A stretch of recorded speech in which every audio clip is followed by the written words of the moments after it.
In the Perspectrum podcast, we discuss controversial topics. Outside of this context, Michael and I are both working professionals. While doing this show, we are not acting as agents or representatives of our respective institutions, and none of the views that we express reflect the outlooks of our employers. So don't come to my office and throw toilet paper at me. And I don't have an office, but don't come to my cube.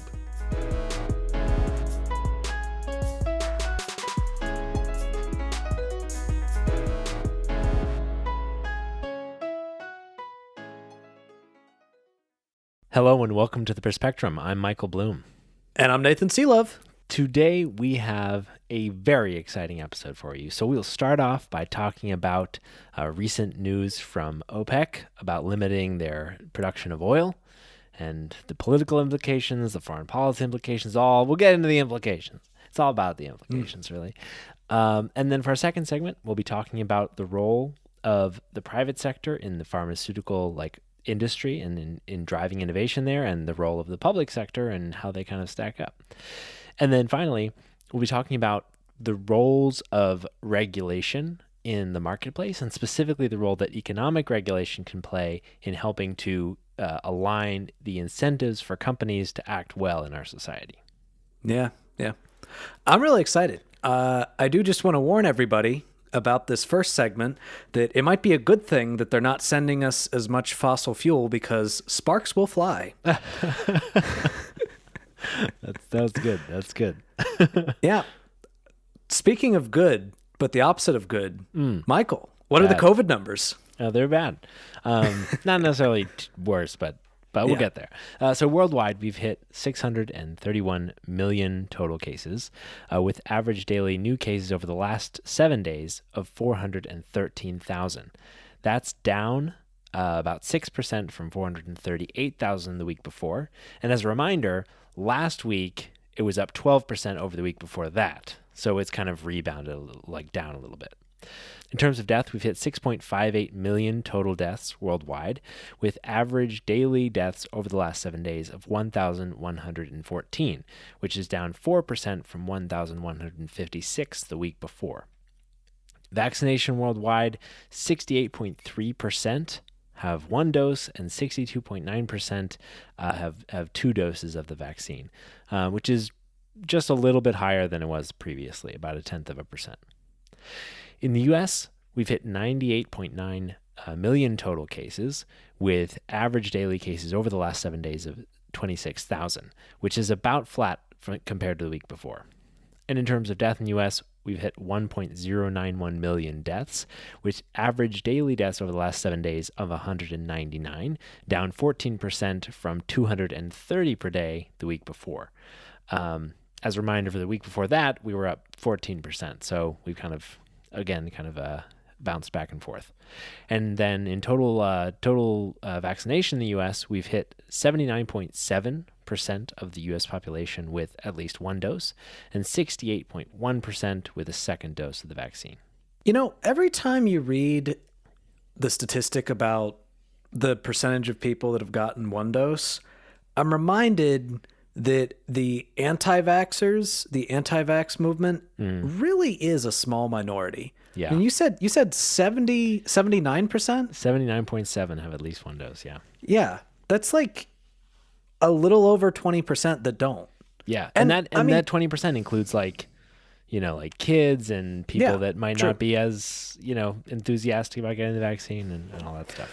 Yeah. Yeah. So it's not necessarily people that think that there's a chip embedded in the vaccines. I think that those voices are often just overhyped by the media, and it's really not as big of a number. Like, I know people that fall under that. Yeah, me too. When it's about a fifth of the country, you're going to know somebody. Exactly. I mean, that's the thing. Like 1/300th of the population in the U.S. has died from COVID, and yet we all know someone. Yeah. Or know somebody who knows someone who died from COVID. Yeah. So 20% is way more than that. Yeah. Yeah. Exactly. Yeah, absolutely. Speaking of knowing things, let's increase our knowledge about OPEC, Michael. All right, let's do it. So why are we talking about OPEC? So after 100 days or so of declining gas prices over the summer in the U.S., OPEC or the Organization of Petroleum Exporting Countries, decided to screw us over. So OPEC Plus is like 23 countries. I think there are like 13 like core OPEC countries. The two like leaders of OPEC are Saudi Arabia and Russia.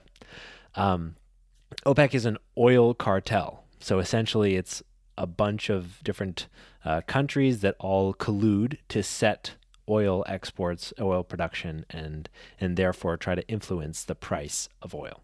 Yeah. So they came out with an announcement towards the beginning of October that they would be cutting their target production of oil by about 2 million barrels per day, which is the biggest production cut since lockdowns and since like everybody stopped using gas. Now, one thing to call out here is that like 2 million barrels a day is like definitely like a pretty significant cut. But in terms of the actual reduction, they're not like currently operating. They're not actually currently able to produce as many barrels as they're targeted. So they're currently already underproducing their targets by about 3.5 million barrels per day. Yeah. So ultimately the reduction will reduce the amount of oil in the marketplace by between 600,000 to 1 million barrels per day. Still super significant. But just to call out the 2 million barrels number is like a higher number than the actual impact. And we'll get into why they might be doing that later on. Yeah. And it's about a 2% reduction globally, which is huge. Yeah, it is huge. And it definitely does affect the United States. So as it stands, of the oil that the United States imports, 11% of it comes from OPEC nations and 7% of it comes from Saudi Arabia. So Saudi Arabia is a huge oil producer. And one of the things that we've said on the pod over and over again is literally the only reason why the United States even gives Saudi Arabia the time of day is because of oil. Yeah. It's because of the fact that they give oil, but it's also because of the influence that they have over OPEC. So it's not just the oil that we get from them, it's the oil that we get from other OPEC nations. Yeah. I think that's so important to call out. And the fact that we have a relationship with a authoritarian, homicidal, theocratic, genocidal country that doesn't even result in us being able to control the price of oil is crazy. The fact that we're so dependent for such a key part of our energy on them is really crazy. Because so this reduction in the short term is expected to make prices rise for gas in the U.S. So Patrick DeHaan, an analyst at GasBuddy, said on Wednesday that he expects that the OPEC's decision will increase gas prices between 15 and 30 cents. So compared to average gas prices, that's like a 4 to 6% increase in average national gas price. Yeah. So very significant, enough to exacerbate inflation and enough to really hurt the wallets of consumers. But perhaps maybe more importantly to them and maybe to us, it's enough to affect literally the voting patterns of consumers. Yeah. Yeah. And that's part of why we wanted to do this, part of why we wanted to break this down, because you might have noticed that in the last week or so, the gas prices are starting to creep up again. Mm-hmm. And the reason for that is because of this. All right. The reason why you're going to see gas prices increasing over the next week and why you've seen them increase is because of this. Yeah. And I think that's important to call out because once again, Republicans are going to try to use this as an excuse to attack Biden. Mm-hmm. Now, that's something that often happens. Regardless of who is president, they're often blamed for gas prices or praised when gas prices are better. And there are some ways that you can specifically point to for why they might have some impact. For example, Joe Biden is currently considering releasing some more of the United States' strategic oil reserves. And if he does that, it is very likely that gas prices will go down a little bit. they did go down a little bit when he did a little bit of that the first time. Mm-hmm. However, it's a lot more complicated than just bad policy by the president, regardless of who the president is, automatically equals bad gas prices. Yeah. And the way you can often tell is by looking at the rest of the world. Yeah. Looking at fucking collusion in the world's largest oil exporter. Exactly. Well, sometimes looking at like what the rest of the world is doing in terms of exporting, but also looking at what are gas prices looking like in other countries. If gas prices are high in Britain, which they are, maybe it's not all Biden. Yeah. Now, I want to make something clear. I'm going to relentlessly shit on Biden a little bit later in this segment, so just be prepared for that. Don't think that I'm saying that because I'm a Biden lover. I'm about to shit on him. But to blame him specifically for the increase in gas prices is just not accurate. It's just not. It's just flawed logic. Yeah. Yeah. So I think we should take a minute to talk about why OPEC would make a decision like this, because I think that'll like lay some of the groundwork for some of these comparisons and discussion of like Joe Biden's response and whatnot. So their claimed reason is the potential for a looming global recession. So they've claimed that they're basically trying to keep prices elevated in case demand drops during a recession. And that, their statements have been that it is a purely economics motivated decision, and that they're trying to, buoy the price of crude oil in order to make sure that they are not, significantly hurt in the face of potentially a recession that causes demand for crude to go down as people restrict their activities and spend less on going places, and there's less like economic activity generally and stuff like that. On the other hand, one thing that is like kind of interesting about this is that the European Union is facing an energy crisis, right? And inflation in the EU is significantly being driven by fuel prices, right? So they're literally facing the potential for blackouts and shortages during the winter, and the potential for like businesses to close and never reopen, and thus face an economic contraction that affects both consumers and producers, and could so potentially like rising near-term gas prices could literally lead to or contribute to pushing the EU over into a global recession, right? And who would benefit from the EU being pushed to the economic brink? Something tells me it might be a man that every time I picture him, he's petting a cat and sitting on a chair. See, when I picture him, he's riding a bear with no shirt, but maybe I have different fantasies than you do. So yeah, that's exactly it. So Russia, that's an OPEC member, one of the leaders of OPEC, specifically asked for a reduction in the target production of oil. So they asked for 1 million barrels per day reduction. In negotiations with Saudi Arabia, that grew to the 2 million barrel per day reduction number. Because again, like Saudi Arabia and Russia and the rest of OPEC, generally speaking, their interests are aligned around increasing the price of oil. And for Russia, that helps them even more for a couple reasons. One, a higher global price for oil helps increase the price. And it helps Russia, who has had to provide discounts on selling oil to the few countries, mainly in Asia and specifically China, who continue to buy tons and tons of oil from them. So as a response to Russia's invasion of Ukraine, a number of Western nations cut down or totally got rid of their import of Russian oil.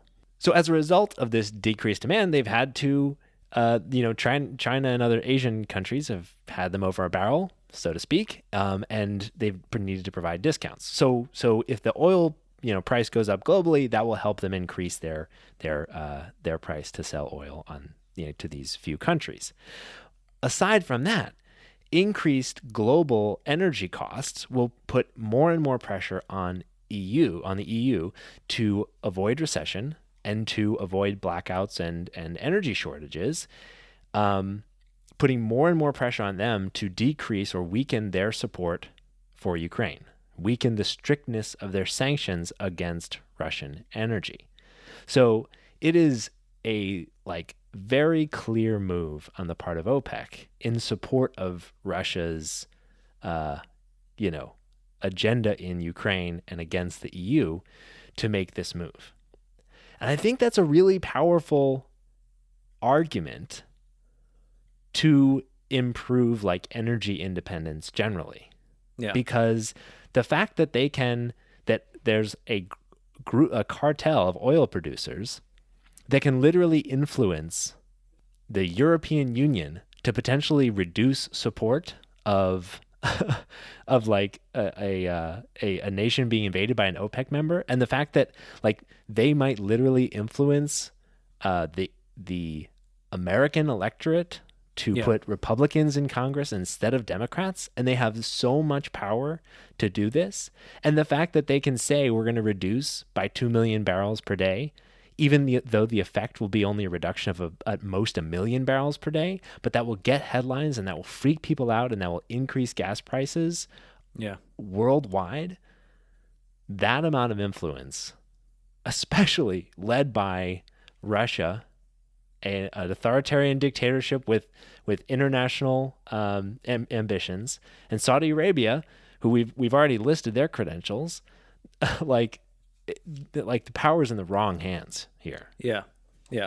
So it is true that at first glance, it does seem like a small percentage of what the United States gets in terms of oil, in terms of natural gas, in terms of fossil fuels, seems relatively small. But think about how much gas prices increased when we cut off trade from Russia.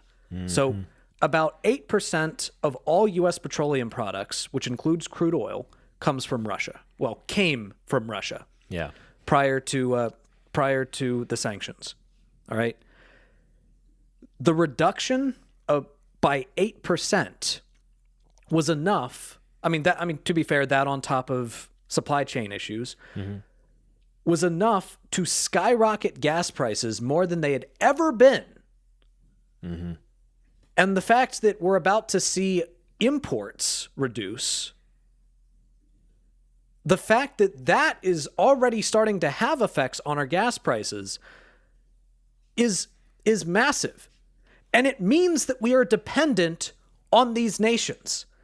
So, to Michael's point, it is also causing the political opinion to shift against Democrats. And I just want to point something out, all right? In response to that, the Biden administration is now rethinking our relationship with Saudi Arabia. And good, I want them to. Yeah. But I am so fucking pissed that this is what it took. All right? We didn't break off our relationship with Saudi Arabia when they were committing a genocide in Yemen. Hundreds of thousands already dead, blockades put up on their borders to prevent humanitarian aid from going into the country, to prevent humanitarian aid from going to millions of people on the brink of famine, on the brink of starvation because of Saudi Arabia. That was not enough for us to reduce our relationship with them. We were giving them weapons deals. We were selling them weapons. Now, we claimed that it was defensive, but that's complete bullshit. How can you sell defensive weapons in an offensive war? Second off, couldn't you very easily justify the idea that if you put those weapons on one of those ships in the blockade, that's defensive? You could easily justify that. And several human rights organizations made that exact point and called the Biden administration out for that. But no, you sold them weapons when they were committing a genocide, all right? You fist pumped the crown prince when the fucking Saudi Arabia government killed an American journalist, all right? They have backwards ass policies. They have a guardianship clause for women in their country. All right. We spent all this time talking about how terrible the Taliban was when they took over Afghanistan and put back women's rights, which they absolutely did. And they're fucked up for doing that. But meanwhile, we criticized them while we were supporting Saudi Arabia that is not much better. And this is what it takes for you to rethink our relationship with them? Oil? Of course it is, because that's what it's all about, all right? It's always about the goddamn economic benefits. It's not about the humanitarianism. It's about the goddamn economic benefits. And I'm so fucking sick of it, all right? This is why we have to end our reliance on fossil fuels. This is why we have to invest in solar energy. Even if you don't believe that climate change is real, which if you don't, congratulations for still listening. Yeah, why are you listening to this pod? Congratulations for sitting through our bullshit. But like, even if you don't believe in that, you must still, in your heart of hearts, think that American independence on foreign oil, on foreign fossil fuels is still important. And to that end, we have to invest in renewable energy. We have to invest in wind energy, in solar energy, in hydroelectricity. We have to invest in alternatives because we can't keep supporting these regimes.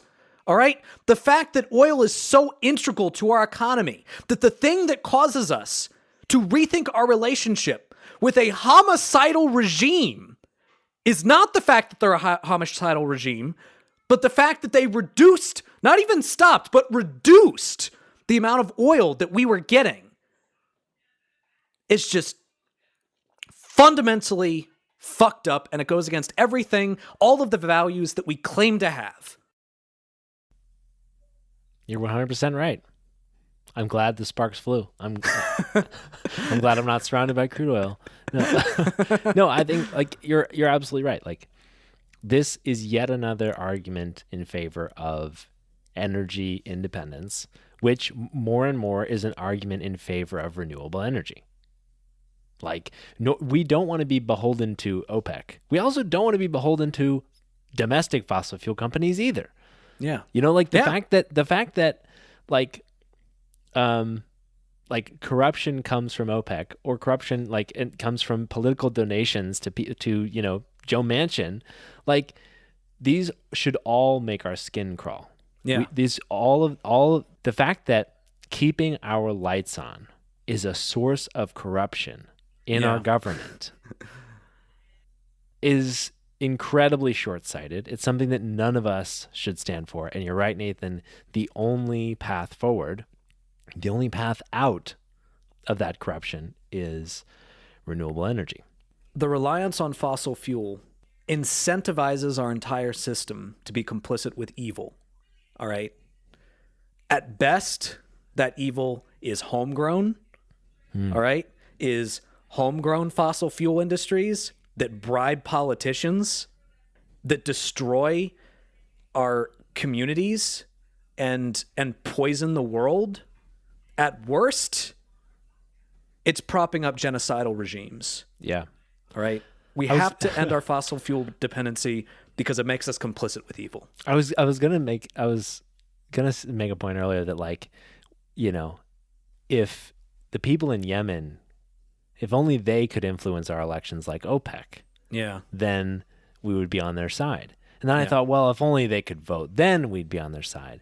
But your point that you just made, Nathan, makes me realize that, like, so many voters have communities being destroyed by fossil fuel companies. So many voters are going to be the first people significantly affected, like that literally day to day are the people significantly affected by climate change. Like many low income voters are going to be the worst off as climate disasters get worse. This is all already true. But the fact is that, like, voting is not as important as corruption. Voting is not as important as direct, like, influence on our government. And that's what OPEC has. That's what domestic oil, like, you know, fossil fuel manufacturers have.